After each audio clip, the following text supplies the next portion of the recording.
Hey, my friends, it's Matt. This is the 10-Minute Bible Hour podcast, and today is the day that we're done with the sin lists, or at least the specific of it. We're getting into the aftermath now.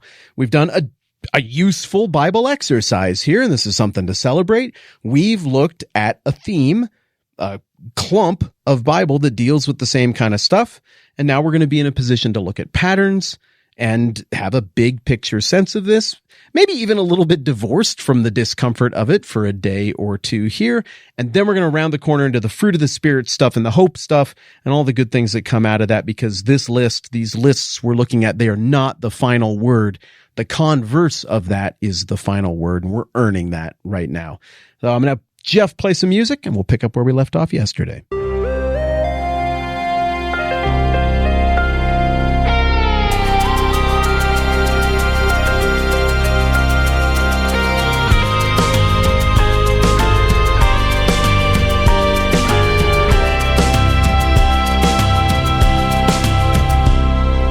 All right, there's a couple of them in Revelation as well. I'm tempted to skip them, but let's just be thorough. Let's just finish this thing out, right? We got this far. We're still talking.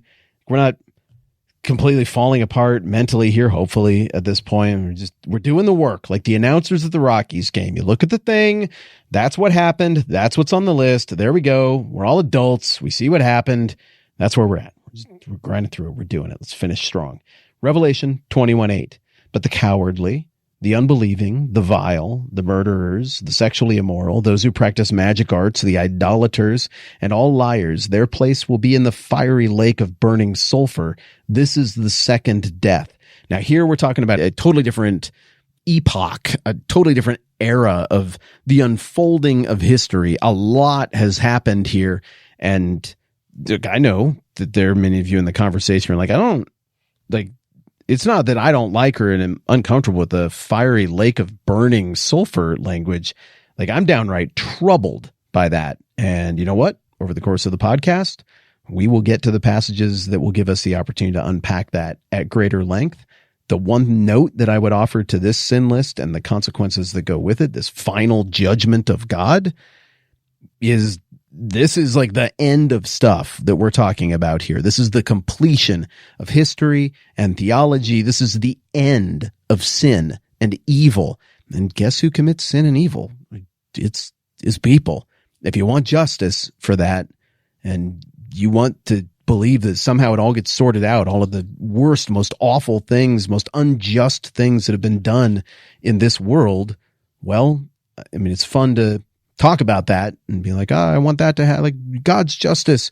When you actually see it, it's kind of horrifying. And it makes perfect sense that you, me, all of us, when we actually get to the part where the judgment of God, the final judgment of God happens, it would make sense that would cause us to recoil and that it would raise questions. It's a terrifying proposition. I'm not going to be flippant about it or dismiss your questions if you're troubled by that. It's supposed to be troubling. If you're bothered, it's having the desired effect. Final list, maybe mercifully, right? I'm going to start in Revelation 22:12 because I think the whole quote here from Jesus is important. Behold, I'm coming soon. My reward is with me, and I will give to everyone according to what he's done. I'm the Alpha and the Omega, the first and the last, the beginning and the end. Blessed are those who wash their robes, that they may have the right to the tree of life and may go through the gates into the city. Outsiders are the dogs, those who practice magic arts, the sexually immoral, the murderers, the idolaters, and everyone who loves and practices falsehood. I, Jesus, have sent my angel to give you this testimony for the churches. I am the root and the offspring of David and the bright morning star.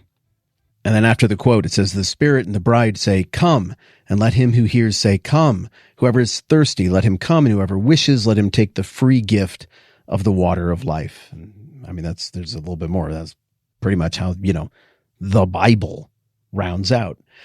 Okay. Well, that was rough. That took a little bit of podcast to get all the way through those lists. That is probably the least fun I've had in the entire course of doing this with you. Yet, now we've done it. Maybe I'm forgetting something. I didn't write the Bible. I'm not perfect at this, but I brainstormed pretty hard. And those were the sin lists that came to mind. Maybe I forgot something, but you get the gist, right? We get the gist. Humanity is a mess. It was a mess in the Old Testament. It was a mess when the Old Testament wrapped up. We tried everything in the Old Testament to fix it. As you and I have discussed, every possible solution that could be proposed for how to make that whole thing better, like more government. Oh, that was too much government. Let's try less government. Oh, that was too little government. Let's try no government, maybe. Oh, no, oh my goodness, that didn't work at all either. Let's try kill all the bad people in war. Oh, no, now the people who did the killing are the bad people. What if we have a flood and we just wipe out all the people who do things on the sin list, but the people who are good and would never do something like that, we'll just have them not get caught up in the flood. But then the second they get off the boat, they go and start doing stupid stuff all over again. The disease of sin is carried in the heart of humankind. It's baked into the flesh. And that same ambiguity of that language as it translates to English that we talked about for like a whole week or even 2 weeks here, as we've worked through the concept of the flesh and the sinful nature and all that, that idea is bigger than just naughty, my friends. The flesh is more than just, I got something that I shouldn't want, but I want it anyway. Speaking of nobody's looking, and then bad things happen. No, I mean, there's that. That's the most smoking gun, goofus and gallant, bad behavior kind of stuff. But the flesh, it's bigger than that. It's our humanity. It's our weakness. It's the fact that we have physical needs that an infinite being would not have, like food and sustenance. It's the fact that we feel pleasure and pain. It's the fact that we forget crap. Then we sometimes I might even mean to do the right thing, but part of the flesh is forgetfulness, is not seeing the whole picture. It's ignorance. There are just so many levels articulated throughout the Bible of what flows both from the greedy, sinful, overtly resistant to God, evil aspects of the flesh and the heart of man, but also the stuff that flows just simply out of our weakness, our frailty, our brevity, the fact that we don't even live long enough to learn all the stuff that we would need to learn to even start to scrape getting by on our own, or even knowing what we're supposed to do or how to get everything right in every situation. About the time you start to get wise from experience, your mind sometimes starts to fail. No, I'm sitting here. I got the last page of the Bible open right now. And what I see from beginning to end is a story of a humanity who, sometimes is just straightforward, hostily, overtly evil toward God and rebellious, but also a humanity who just can't help itself. And we got problems. And the more exciting story that I see from beginning to end, all the way to this page 1979 that I'm looking at here at the end of the Bible, at the end of the book of Revelation, the more positive thing that I see is the whole thing, this whole document is a giant story of God bending over backwards to fix it, to offer real atonement, not fake atonement. Like you said, you're sorry and you issued a statement, we're going to try to forgive and forget, or you know what, general political amnesty has been declared. You're all legally absolved of any legal guilt. It ain't like that at all. We're talking about real atonement with teeth, like justice still happened. The price was paid.